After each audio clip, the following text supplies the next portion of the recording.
for success. I think that he is kind of the consistent shining light on the HKA squad for me. He's not necessarily a dueling-oriented jungler, but when he sees his opportunity, he'll take it. But he is just a very solid, mechanically gifted player.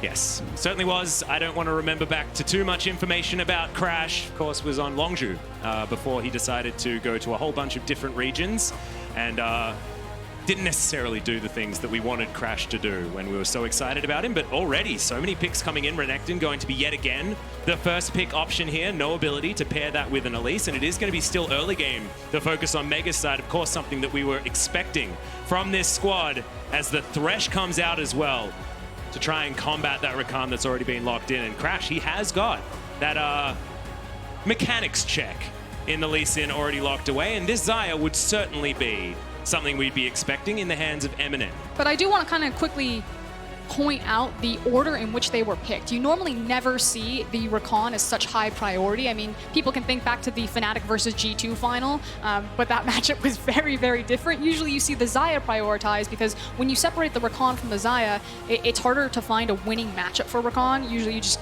maybe you can do like an Ezreal Rakan or even like a Lucian Rakan. It's about like that poke.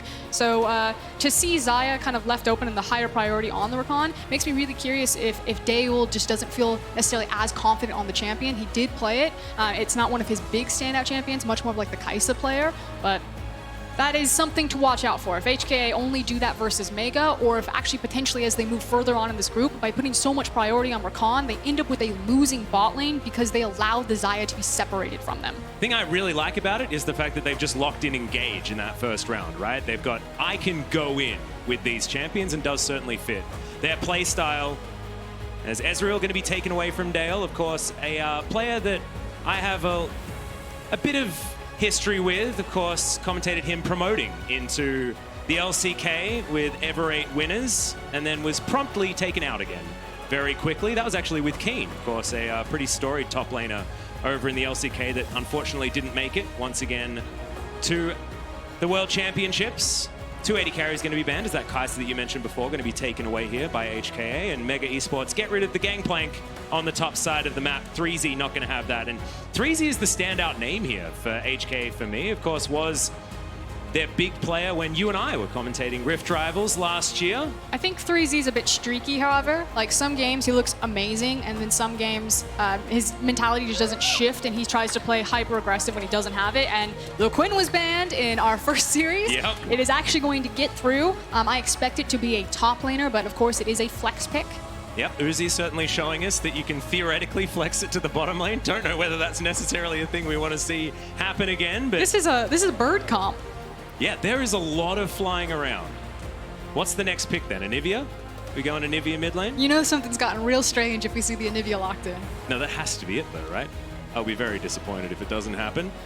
As the Syndra is going to slip through the ban phase once again. So it's going to be locked down by G4 most likely, but could of course be in that bottom lane pairing Syndra with Thresh. Something that could happen and something that could still happen with Tristana. Now the decision as far as 80 carries are concerned. Now what I really like about what Mega have put together before we see what HKA are going to fill out with their composition is that there are so many different avenues of attack. You have hard CC and gank set up in every single lane. So it really allows Lloyd to kind of pick and choose how is the lane phase going, what do these matchups look like, and he has the option that he can attack anywhere top, mid, or bottom.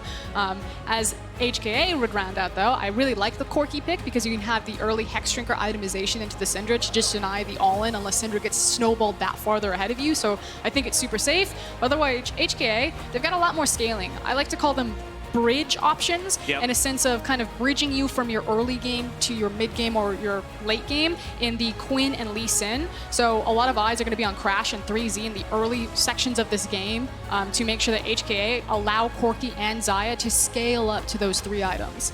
We'll see how the teamfights are going to go, because still a very squishy roster, and will mean that Lloyd can hold on to relevance for much longer in this game on the Rek'Sai that does like to take the Halo Blades and get a lot of damage down early. We saw m1ssion doing great things on the pickup earlier on. Of course, Ender, thank you so much for taking us through his fantastic jungle pathing.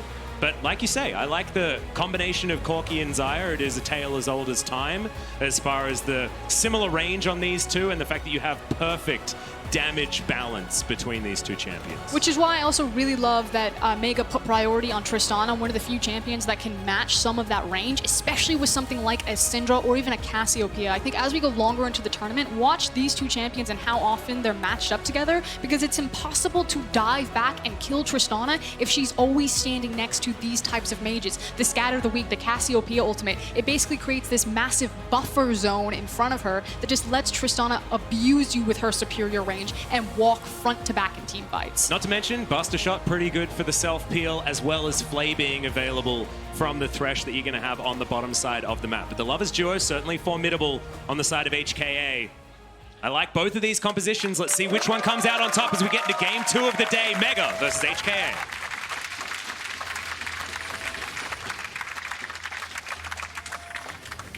And I think this is going to be one of the question answers today. You know, what... A question answer. Question eh? answers, yeah. I like a question. I thank goodness like I speak for a living. The 2-in-1 special. This is going to answer a lot of our... Man, now you threw me off.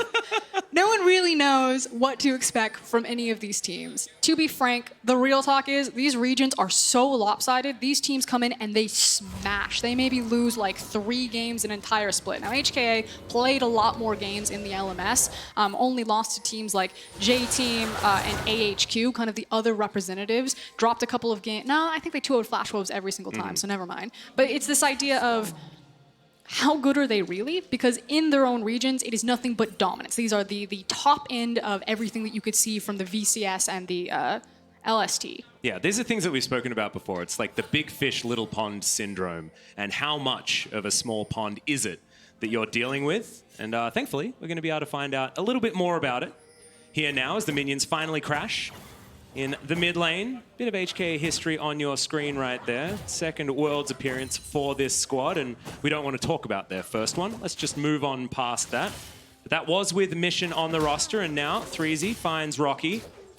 And looking a little bit like a crocodile poacher here towards the top side of the map. Can be a rough matchup, especially early for the Renekton. But this actually might be indicative of the rest of the meta that we see through not just plans, but also into Worlds. If Renekton continues to be such a high priority, he's going to get knocked down a bunch of pegs against these ranged top laners. We saw it in the previous series where the Quinn was banned, the Kennen was banned when you had a priority pick on Renekton, and now you're seeing why.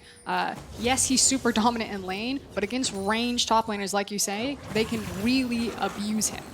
Well, G4 going to miss the Scatter of the Week there onto m1ssion. Also sidesteps the sphere that goes down. Taking fleet footwork on the Corki as opposed to one of the other multiple keystones that guy is versatile to bring with, so taking a lot of respect into the matchup. How are you feeling about the teleport instead of the cleanse, though? Of course, sometimes cleanse almost necessary into the Syndra, being able to avoid the follow-up sphere for the extra combo damage.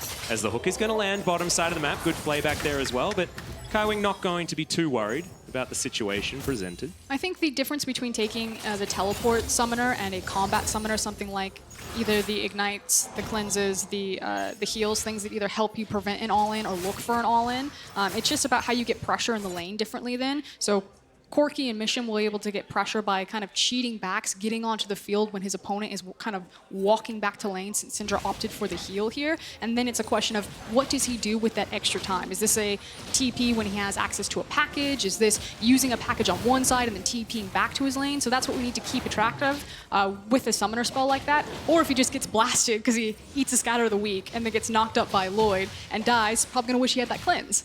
Yep, Threezy, he's going to have lane priority here, which is why G4 wasn't able to exert dominance, and it looks like this blue buff isn't even going to be touched by Lloyd, going to concede that, and the idea of a Hail of Blades Rek'Sai conceding anything is a really weird thought for me, and he's going to move back and prove us wrong anyway, so just delayed a little bit there as far as that particular camp's take. And another hook going to land on the bottom side, but it's going to be turned into an engage opportunity. Good buffer there on the rocket jump, and DeuL going to be absolutely fine. I think when you're playing Thresh, you kind of have to think about the idea of kind of multiple rotations through your spells. I know a lot of times in solo queue, people will just play the Thresh like, okay, I'm looking for the all-in. If I find that hook, I'm absolutely taking it. We're killing him here and now. But in professional play, it's a lot more slower. It's usually kind of the third hook is the charm, especially when you're playing around the windows of the attack speed steroid between Xayah and Rakan. You'll see Thresh look for the hook, trade some health down. He'll hit one eventually, Atlus, I promise. I'm waiting, man. I'm waiting. He'll hit the hook, put some trade damage down, and then they'll wait out the steroid from Xayah and Rakan and kind of look for these little trades. Well, see whether Pop gets in position to land another one. So far, his eye has certainly been in, as that's a great use of the Vault there from 3Z to get out of the way of the Ruthless Predator. And Rockky going to push a minion wave into this turret and possibly buy himself a back timing. Actually, the farm looking pretty good here for the Croc. As another hook going to come in. Hook to flay practice here for Pop on the bottom side. Not actually going to be getting them too much, though. As you say, it's sort of a little bit more fishing. And even though he's landing them, he's sending them back. I think it's also just really hard with the Keystone from Rakan to make any of that damage stick, because you can see it's Thresh Death Sentence into Flay, into Auto Attack, into Trist Auto, into E. Yeah. And they're like hoping that that's enough, and then Rakan's like, I just throw my Q, get some health back, Guardian comes through, totally fine. But it is buying a little bit of space here, so DeuL, you can see, with a little bit extra CS here in this lane. Another hook, that one's going to be a minion. Not exactly the kind of prize that he wanted to get from that particular ocean. Also nice that Pop took the coin if he's going to be throwing out Qs like this and looking for these types of trade patterns. Not only for obviously the gold coin, but for the mana coin, to keep him topped up so he can constantly look for those Qs rather than relying on some of the other advantages from some of those support items. Well, that's going to be another buffered rocket jump. Pretty textbook as far as how to deal with the Rakan on the Tristana. Feeling pretty comfortable here as both junglers paid a bit of a visit, but otherwise not too much going to come from it. 200 gold is going to be the lead here for Mega in theory, but basically means nothing at this stage. We'll see whether the Rek'Sai can find something now as Flash play? Tunnels on forward. That's going to be that flash play that you were talking about, and Lloyd going to be flashing as well. Another hook going to land as First Blood comes on over. DeuL was looking for the reset, but decides not to go too far as Crash was making his way down. Great start for Mega. And really good timing from Lloyd right there, making sure that the wave was finally about to push back in towards Mega, so he had the opportunity to look for that gank and then just found the hole in the vision. Really clean stuff. Now Lloyd going to go back into his jungle feeling much better. I think that if Crash is going to pay another visit, it's going to feel a little bit better if you're Lloyd, as we have a look at this one once again. And it's just the fact that HKA didn't respect standing on that side of the lane when they didn't have vision. Now, to be fair to them, their jungler had just been down there. So ships passing in the night, it was a 2-second difference of, yeah, we're totally fine, or at least just check this bush. Nah, you weren't fine. Yeah, very much not. I loved Lloyd's sidestep at the grand entrance there as well. Just really well mechanically played, straight into the flash, locking down the Xayah. So this means that DeuL's going to be even more comfortable. And kind of focusing on Lloyd a little bit. Did you just say DeuL? Well, it's basically DeuL. It's hard for me with a... Do you know what we call him? We know it says... We just called him DeuL. We know it says DeuL. Yeah. We've heard it is pronounced DeuL, so we can read. We're just trying to. We're trying to read it correctly. Twitch chat's freaking out. Yeah, exactly. I'm just going to call him DeuL, apparently. So G4, Lloyd, and Rockky have kind of been the core of, I think, international appearance from the LST. And yeah, going all the way back to the Bangkok Titans, yeah, right? C forever. And Lloyd in particular, this guy has position swapped multiple times. Was previously the ADC, has now swapped back into the jungle. So obviously kind of like the core of C as a region. And it's always nice to see him return to the stage and see a familiar face, because every time I'm in planes, I'm like, okay, where's G4, Lloyd, and Rockky? I'm ready to see these guys again take another shot at it. And unfortunately, last time we saw them at MSI, they went 2-4. They did take a game off of Vega Squadron, who ended up kind of being the team to beat. So they did kind of rise to the occasion finally. But a lot of their fans felt the sentiment that you didn't get to see Mega's playstyle, that they went to an international stage, they had a brand new jungler, and they kind of choked or they fell apart. So this is, again, that redemption storyline that we're talking about, that we actually just want to see Mega play their style and represent their region with pride. Well, if you're an Oceanic viewer, throughout the years, of course, you will recognize G4's name, but probably not with as much happiness as you there, Froskurinn, because he's denied our teams so many times. I was with you on that cast, Chiefs versus Bangkok Titans. You cried. I did. It was devastating. That was our year. What was that, 2016? Yeah. Oh, it was tough times. It was really tough times. And after a 2015, that was also very difficult for us in that particular office, but I digress. Package delivered to the mid lane, as mission just going to be eliminating minions with it. And G4 handed over a blue buff. Plenty of time to talk. We talked about some of the itemization choices that Corki could have as a possible pick into Syndra, as we see her rise in prominence in plans so far. And he's opted not to go for the Hexdrinker and said, yeah, he does have the health crystal and the component of the phage. But I think he's actually just kind of testing his luck, wanted to see how the lane phase would go, and he's like, I'm not actually really feeling threatened by G4 here. He's not hitting his scatter the weak, he's not laying down, making a lot of that damage stick, and so probably opting to not diverge his damage by looking for that Hex Drinker early and instead going straight towards the Trinity. And also going to be much more difficult to hit because now has Rage passive and the Fleet Footwork, so a lot of extra movement speed here for Mission. But is going to be potentially face checking a jungler and mid laner. Not going to be too worried about it. Yeah, you can't keep doing that. The slices straight into the Quinn aren't necessarily working out. But this is crazy. You almost never see this, and a lot of HKA are getting access to this river because Xayah and Rakan had gotten priority over the bot lane and then rotated up. But the fact of the matter is that Corki is a late game insurance policy. His lane phase is super safe, but he's not very good in skirmishes, whereas someone like a Syndra and a Hail of Blades Rek'Sai hit like a truck if they hit their skill shots. Well, if Syndra hits their skill shots. So the fact that Mega actually just got forced off of river control there is actually a pretty big deal. It shouldn't work like that. Well, they're going to get forced out even further as Lloyd down to about half health and actually smites Crash. Interesting. He's trying to dodge a Q and does so very nicely. I don't know whether he necessarily needs to. Not very many friends around to help Crash out there, but maybe Lloyd just without enough information. Bottom lane going to move on back here for HKA, and we've got a back timing for Mega. A possibility for this Mountain Drake if HKA want it. I'm going to be frank here. Crash just completely bullied Lloyd out of the jungle. And I think a lot of that was on G4. I think G4 needed to collapse. Now, G4 was getting zoned away by Mission, throwing out those rockets, but I think G4 needs to be a lot more proactive and a lot more aggressive here. He is the firepower of his team, especially as a level 9 Syndra. If he hits you, he will chunk you out of the fight. Well, we'll see whether he can hit this one as he throws down the orb. Valkyrie now on cooldown as the rest of HKA moving on up. We've got a teleport to come in. Mega are committing to this fight. Good stun is going to land. Stolen is the Mountain Drake, but the kill is going to go over. And Lloyd is already dead. Disengage options now as Threezy. He's already flown down. The Skyfall's coming in as Rockky just copping auto attack after auto attack. Over the wall there with the slice, and it looks like Mega should be able to make their way out, but Harrier should be proccing yet again. No, not going to find it. As Threezy moves on back. So kill for a Mountain Drake.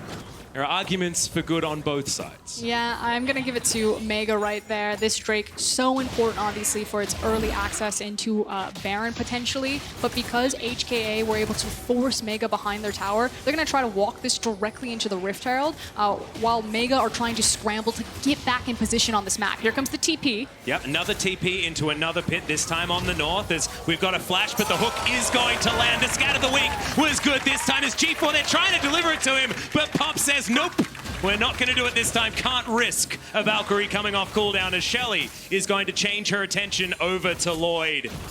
Mega, they definitely won that one. Yeah, HKA overreach, and that's going to feel real bad, man. You had the setup on the Mountain Drake. It's stolen away from you. You say, it's fine. We can rock up to the Rift Herald. That one's taken away from you as well. Tristana now rotates into mid lane. Not one, not two, but potentially 3 plates. Two and a half. 2.5 plates. Not going to commit too hard, of course. Running out of minion wave is the problem there, as Lloyd not going to be bullied out of the way of this Rift Scuttler and takes that one comfortably after taking down the Scuttler's mother in Shelly. Going to be utilized in one of these lanes. We'll see where he goes to try and grab some plates. 1 minute left on that one, and he's going to use the faster back timing and probably not going to find any money from Shelly. So taking another look at this one, it is going to be, I think, the hero move from Lloyd to a smite to steal this one away. That was a attack, I think. It was. It's fine. A bunch of flashes on the back end of it. Unfortunately, not a lot of the CC training, but this is kind of thing where things went from bad to worse for HKA. That teleport in particular, Mission definitely needed his team to plant their feet and defend him, because that's a one-way ticket. Yeah.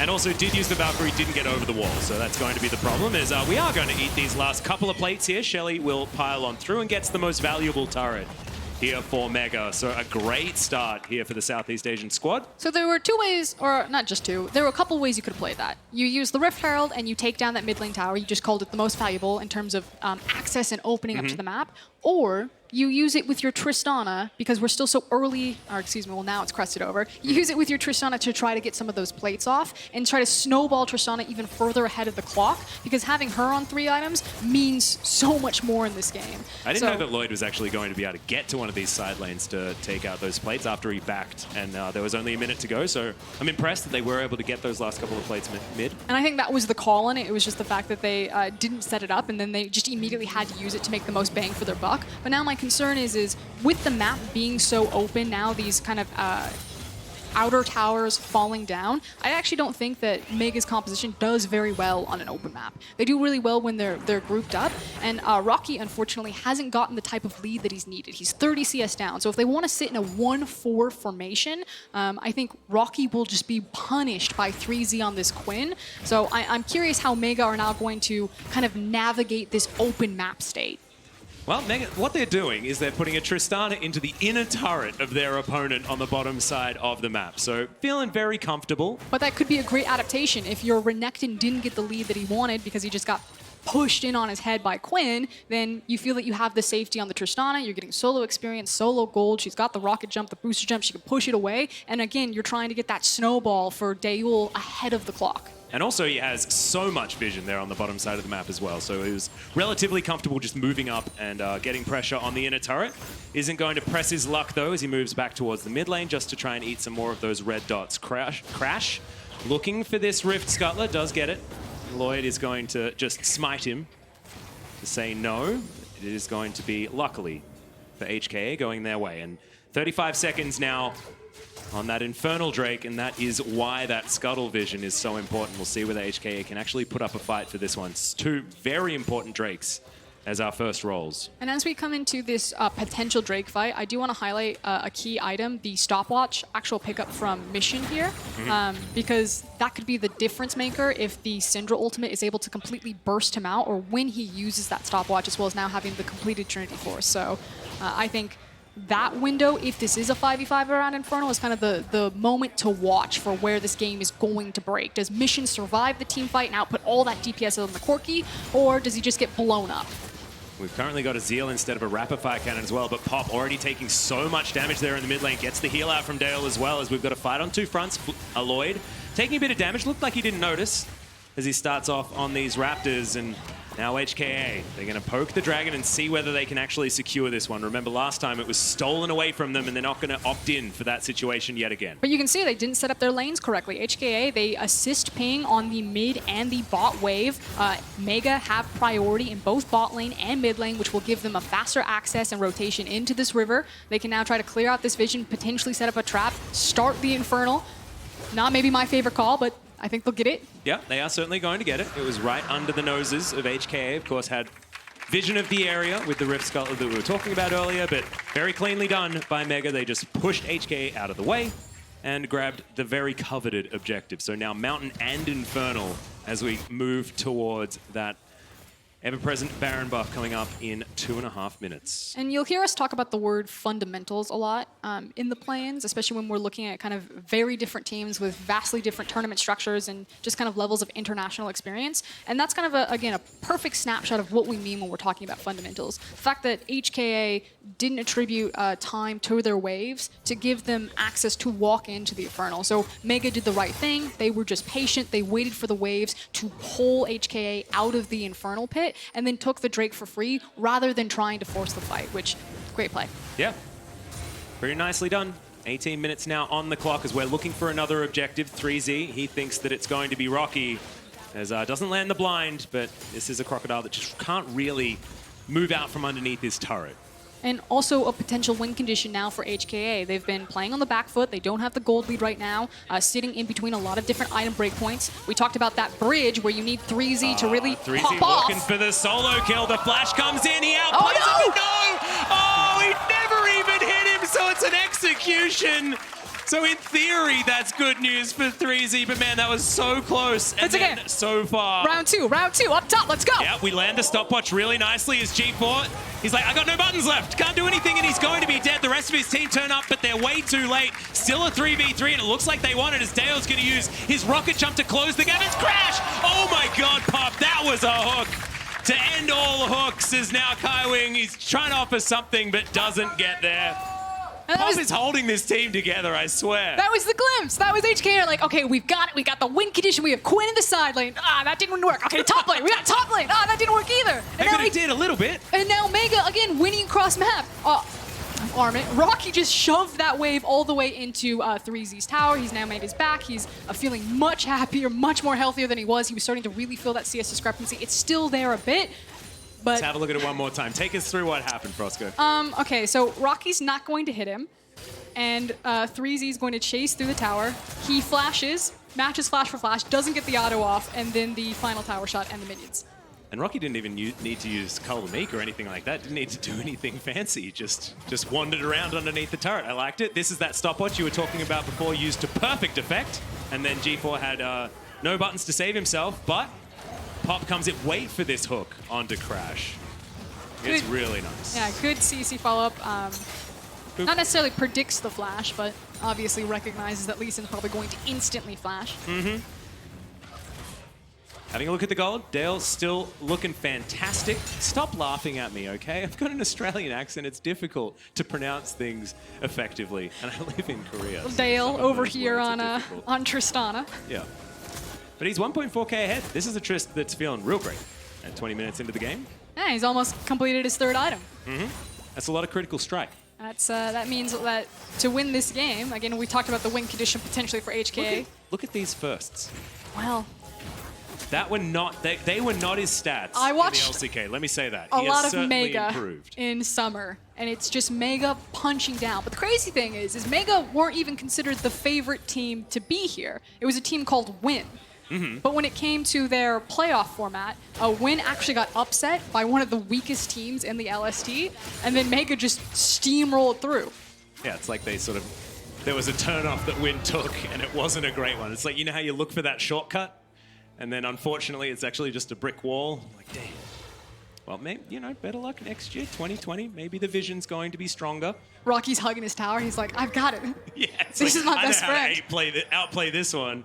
Just needs to hit an ability on him this time. That's all he needs to worry about. So what I would like to see HKA actually do is decide that Xayah and Rakan will be okay in this mid lane to hold it and wave clear, and actually team Crash up with 3Z and try to continually punish Rockky. Now maybe they're a bit gun shy because that dive didn't work very well, but I still think that's an opportunity of avenue for them to attack, because if you're just forcing waves back and forth, you got a Xayah, they got a Tristana, like, I'm going to call it execution based on who's going to outscale there. So I think they could be looking for side lanes to attack, which you can see that Mission is getting some work done. He is certainly attacking a side lane. He is very, very deep.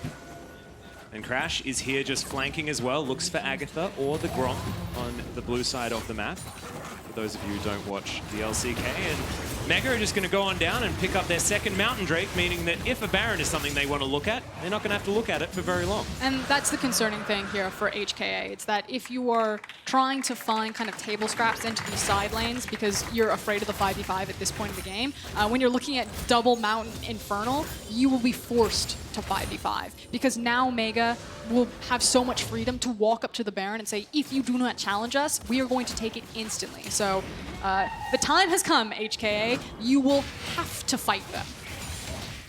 The thing I'm scared about, right, is that this is a really squishy composition on HKA's side, but it's not necessarily a burst composition. So how are they supposed to navigate team fights if we get to a later stage of the game, even if they do theoretically have a lot of scaling DPS on this squad? I mean, I think right now, so much responsibility is put on Mission, actually, especially if we're fighting around this Baron pit. Corki does super well with his long range, that as long as he has the vision and no one gets on top of him, he can really kind of be that one-man army to dissuade people. And then from there, it's Quinn and Lee Sin looking for divide and conquer.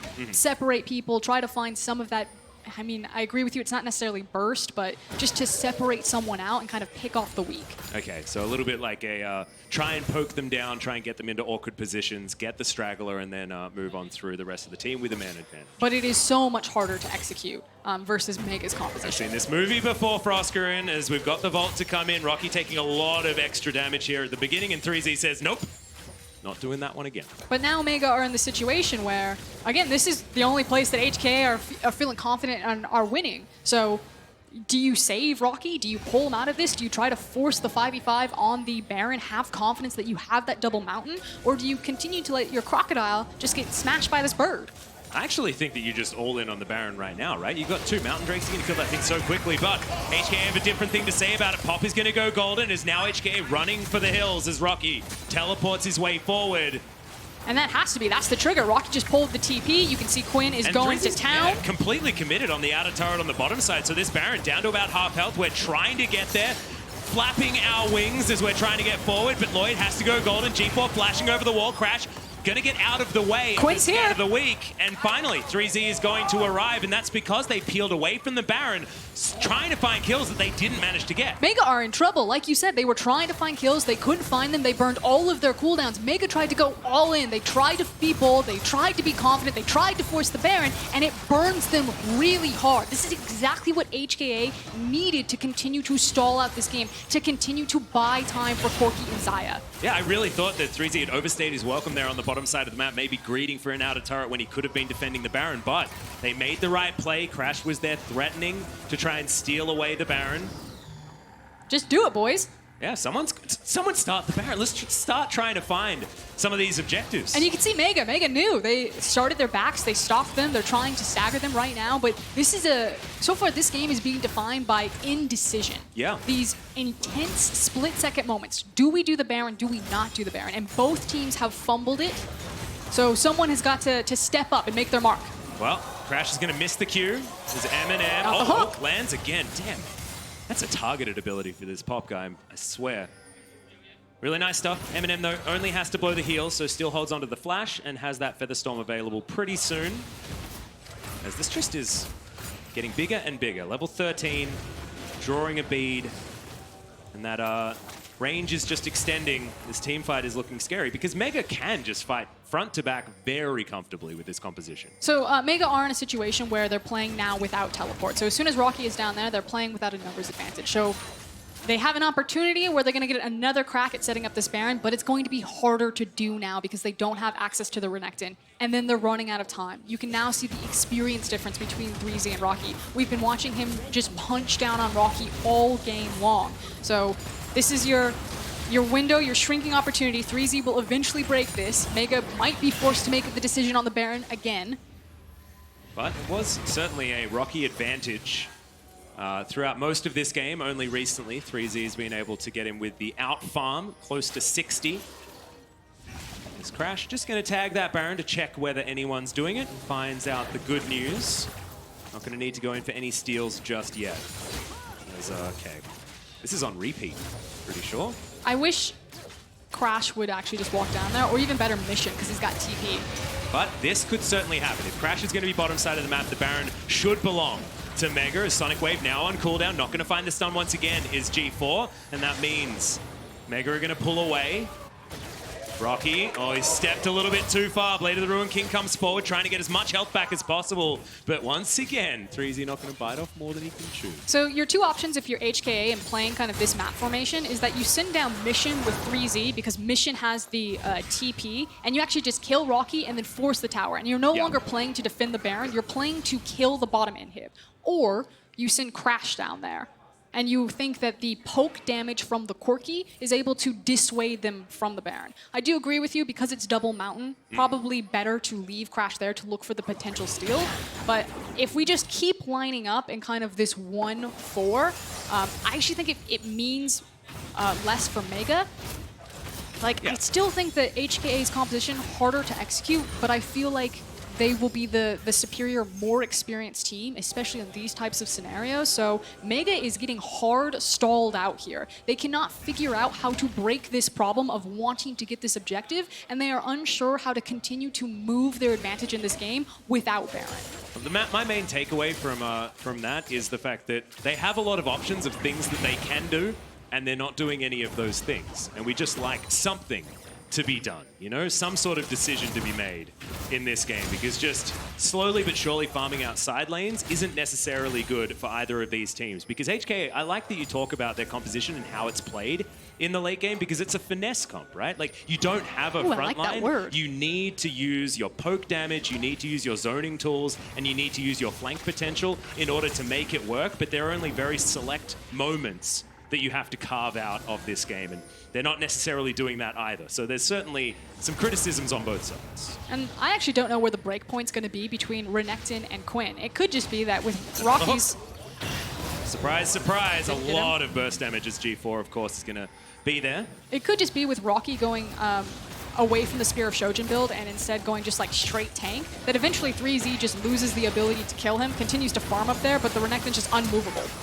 Well, Kaiwing looks for the grand entrance, doesn't get there as Mission now throwing rockets over to the side as 3Z has found Rockky yet again. Now, with the ability to block some of these crits, certainly good for the Crocodile. You saw not taking as much damage, but still has no way to fight 3Z if he just stands there or tries to fight back. And we are super even. It is 30 minutes, about to tick over, and it's 200 as far as the gold. This is extraordinarily close. Earth, Wind, and Fire going to be the Drakes. September just passed, unfortunately. We were, what, right on the clock for the Elder? How close was that? Yeah, we were real close. And 5 minutes now, and that one is going to be available. Let's see, there's a lot going on, but also not a lot going on at all. Everyone's trying to like jockey for position. That flash is actually really important, though. Again, we talked about it over the course of the game, how important Mission's responsibility is as like the primary damage dealer and such a range advantage. Not having access to flash means that he obviously can't be as aggressive in his positioning. So we'll keep our eyes on Mission and see if that turns around to burn him. Also doesn't have rapid fire cannon yet, so doesn't have that extra range on his auto attacks that can be pretty important here for the Corki. Love Corki, just power spikes everywhere. 1 item, 2 items, 3 items, 4 items, just power spikes across the board. I also just think the range on Corki is pretty unfair when you're dealing at like the highest level of League of Legends, and I think that's why he's been such a staple pick for so long. Again, super safe in lane, great late game insurance policy, and then just having superior range on compositions. At the highest level, it could just, you look at who has the bigger range, you're like, ah, that team wins. Yeah, well, we've got a Tristana with a Bloodthirster now, so the poke from the Corki not going to be as important if he is going to find DeuL in the back line. And 10 CS is the lead here for M&M, just slightly. And he's also got his trio of items that he really likes to see. So as far as itemization, both of these teams very happy. And there is no gold in this. Someone needs to make a decision. I'm sure someone's going to at some point, Frosco. Who's your money on? My money's on DeuL. I feel like this game is going to... He was already doing it. That was too easy. This game's decided by Mission or DeuL. Does DeuL just get to hit people, chunk them out, walk up to a tower and force them off? Or will Mission use his TP and help out his Quinn bottom, please?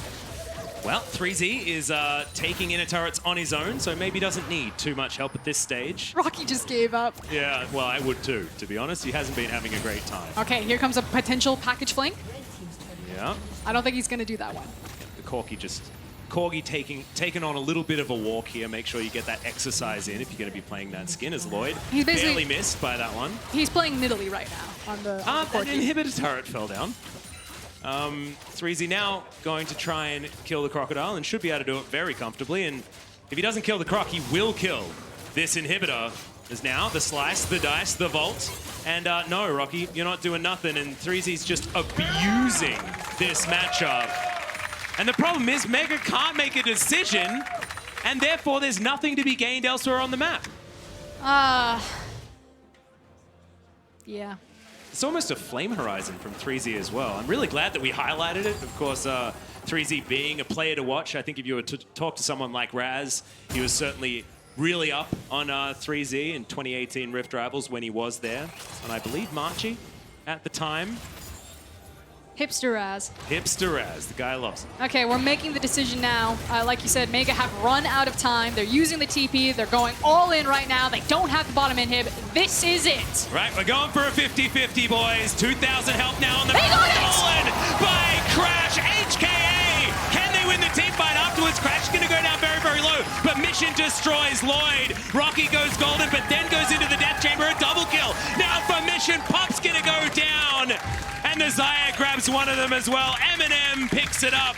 And now HKA, they're going to look at the enemy base and go, oh, what happened to that? It's already been destroyed. Exactly, they're going to TP down. This is going to be the end of the game. Mega got stalled out on the Baron for what felt like years. The indecision there, how were they going to attack the map? And it was HKA with better fundamentals on the day, on the back of 3Z, split up the map, stole the Baron, and will now steal the game. And I love this as a lesson, the price of indecision. Mega, they had the mid game, they had the control, they didn't use it, and now the Nexus will fall on their side of the map. HKA, successful in their first game at Worlds.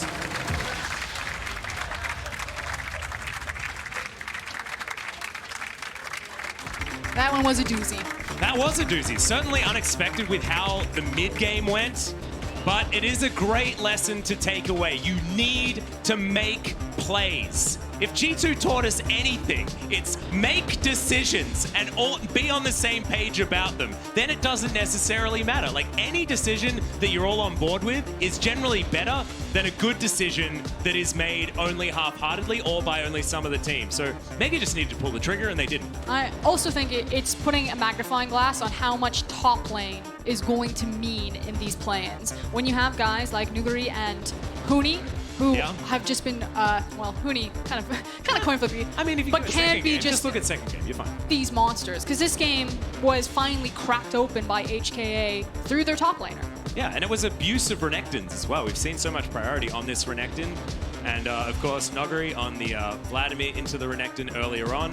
Renekton just didn't have the range to deal with him, even though the matchup is a little bit better. Quinn versus Renekton, though, is awful just all the time. You're just never going to have any real moments to get ahead in that matchup. And despite the fact that Mega did get the game to a position that they wanted it, they just weren't able to make anything happen. And then by just war of attrition, 3Z walked into their base and killed inhibitors. Just watching the guys walk through. Now, yeah, I agree with you. I think that there are definite tape to go back and watch. They got a little bit lost on the stage. I think they'll find their way. It'll be fine. I got a little bit lost, to be honest, when I was here for the first time. I was really excited. I thought I was about to get a high five. Hey, that's true, mate. Oh, we missed out. We were too busy talking about their victory. I think this is a series where both teams will go back, watch the tape, and it's pretty clear kind of where some of the errors were in terms of Mega really tightening up their setup on the Baron, finding that confidence, maybe some more time on the international stage to find their footing. This isn't the first time that this team has felt a little bit shy of the spotlight. Yeah. And HKA, you know, maybe a warm-up game. They're not AHQ, they're not J team. This is the third seed for the LMS, but yeah, let's have a look at the 50-50. This is Crash. Maybe living up to a name that he sort of had when he joined Longzhu, wasn't able to live up to it, and finally finds a beautiful Baron steal in order to win the game for HKA. It was that one moment. Sometimes you got a coin flip and Mega got to a position where I actually didn't mind that play, honestly, because they were at a point where they couldn't handle the pressure from the Quinn, so you just have to go for it. And that is a cliff being fallen off. Oh, look at Rocky's damage dealt comparatively to 3Z. That is... Wow. That hurts. Can we have I want the multiplication stat of how many 1.5s go into 21K? A lot. That's certainly an out-damaging, but you can understand why, right? It's not like, oh, this is hilarious and he didn't do any damage. It's the Crocodile was dealt with in a way that was unanswerable, honestly. And it was also, again, divergence of itemization. Rockky was like, I'm losing, I need to build tank, when traditionally we do see that Spear of Shojin. It feels like kind of the two-item Renekton, when he does have access to Spear, actually becomes a really strong team-fighting monster rather than just a laning duelist because of his ability to get multiple iterations of the stun off. So I think you kind of go back to the drawing board, maybe some head-scratchers there. I kind of understand what he was thinking, but I think you just have to double in on looking for 5v5 at that point when DeuL is so far ahead on this Tristana. Yeah, didn't actually matter at all in the end, though. And honestly, I think that when you've got a position in the game where you have to be making the moves, if there are nerves involved, it's far more difficult to win a game. So we've spoken about that on Analyst Desk a lot in the past. Yep, but that said, congratulations to HKA. Now, hopefully they just continue to clean it up, wet their feet with through plans, find their confidence, and then find their momentum as they look towards a group stage berth. Yeah, for the last time for the LMS as well, so certainly a historic time. But for more on HKA's win, let's hear from their support. Thank you very much, guys. And Kaiwing, congratulations on the first win on the groups on the world stage here. That wasn't an easy one, apparently. So tell me about the expectations you had coming in today. 首先，恭喜你们拿到这次入围赛第一次拿到一个胜利这样子。那你可以跟我们讲一下，就你们目前来到入围赛的一个预期是什么样子吗？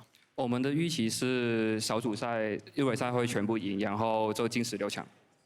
Our expectations is to win all of our games in the play-ins and then make it to group stage. Okay, so tell me about this game before. They were on top the whole game, and then the Baron still happens, and you win the game. So talk me through the last play that got you the win. 你可以跟我们讲一下，因为这场比赛其实你们很多时候是处于落后的一个情况，直到最后一个打巴龙团战的时候才有办法逆转。那可以跟我们讲一下最后那个团战发生了什么事吗？我觉得前面是因为我们有一些地方是打不好，所以才导致到怎么落后。然后那个巴龙团是因为我们看到对面果断去开巴龙了，然后我们就觉得拼死一波了，就直接需要开团。So we were behind in the early game because we made a lot of the mistakes. And the Baron play happened because we saw Mega forcing the Baron. And when we saw that, we decided that we had to give it a shot. That was our only opportunity. That was a really smart play, and that got you the win in the end.